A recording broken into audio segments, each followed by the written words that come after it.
Hello. I can't believe I'm doing yet another little chat, but I've just been looking at the follow-up news and thinking further about something that a number of people have said, particularly Priti Patel. Now, Priti Patel is not somebody I admire, so I feel I'm making a big effort to agree exactly with what she says. And we need to follow up the implications of what she says. Otherwise, it's just words. Our words need to turn into actions. Now, what she said was that Mr. Trump's words directly led, that's her quote, directly led to the riots in Washington. And again, directly quoting her, she said, he did not do anything to de-escalate that.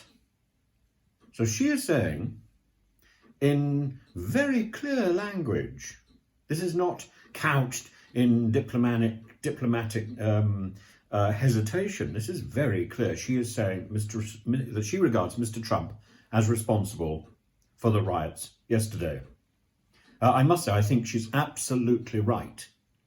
The Prime Minister this evening has reinforced what she said by condemning the violence and fully backing what he called the restoration of democracy. It's exactly the right thing to do, exactly the right thing to say. Now, 2 points I want to make. The first is that we must put our words into actions.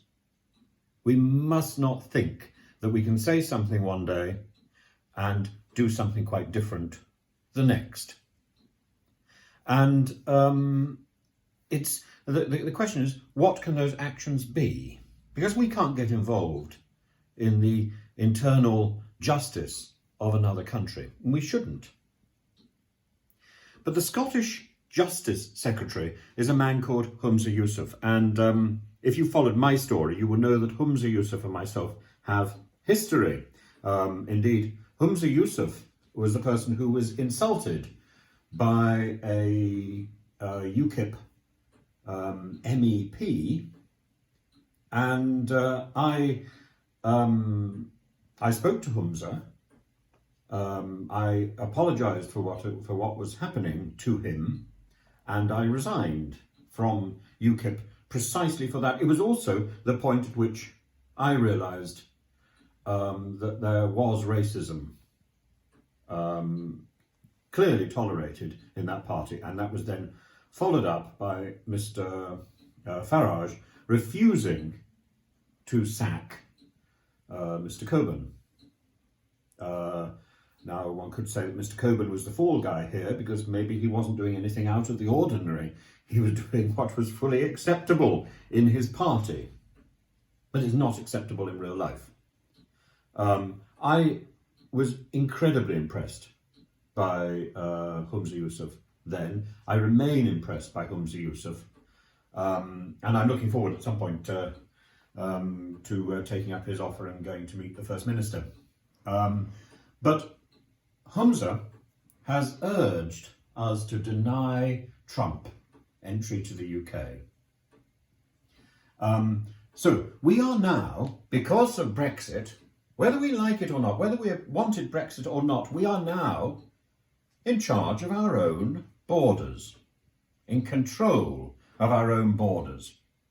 And we should deny an out-of-control demagogue, a man with blood on his hands. We should control that person. We should deny that person access to our country. That person has no place as our guest. I think Humza's proposal is valid and right. Secondly, we need to make it clear that rioting and this kind of demagoguery cannot stand. There have been too many examples in recent years, and this has got very little to do with whether the cause of the demagogue is right or wrong. The problem is that rioting must always be regarded as wrong, and those who incite riots must be regarded as wrong. We can think of a case at the moment which is controversial. The European Court is saying that Turkey should be releasing the Kurdish leader Selahattin Demirtas.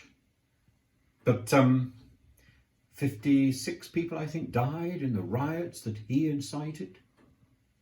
And the case is still going through the legal system. It must be wrong to incite riot. I think also, simply to say that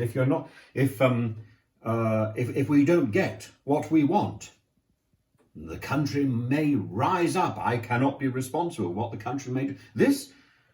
This comes very close to inciting riot. This is very dangerous language, and we've heard a lot of it in recent years. It doesn't matter whether the cause is valid or invalid. A public servant, a political leader, has no right to incite violence. The idea that if you don't get what you want, the people will rise up is a repugnant thought that negates whatever positive message we may have. We cannot get involved in the impeachment of a foreign leader, but we can control our own borders and deny access to irresponsible and power-hungry individuals. We can deny them the influence that they crave by saying, no, our borders are closed. So, I think that's probably all I've got to say on this matter, but who knows how many other thoughts are going to sort of hit me like some sort of bat out of hell over the course. I have a habit of waking up in the middle of the night and suddenly saying extraordinary things and thinking things in the middle of the night. I don't know if you do this. Anyway, look, please subscribe to my channel, and who knows at what time of day or night I'm going to add further thoughts that may be controversial. You may not agree with what I've got to say, and please add your comments below. I love reading what you've got to say, and as I say, please do subscribe, and let's have that debate, and let's try and push these thoughts forward. So thank you very much for coming back and having and listening to what I've got to say, and please, as I say, extend the debate. Thank you.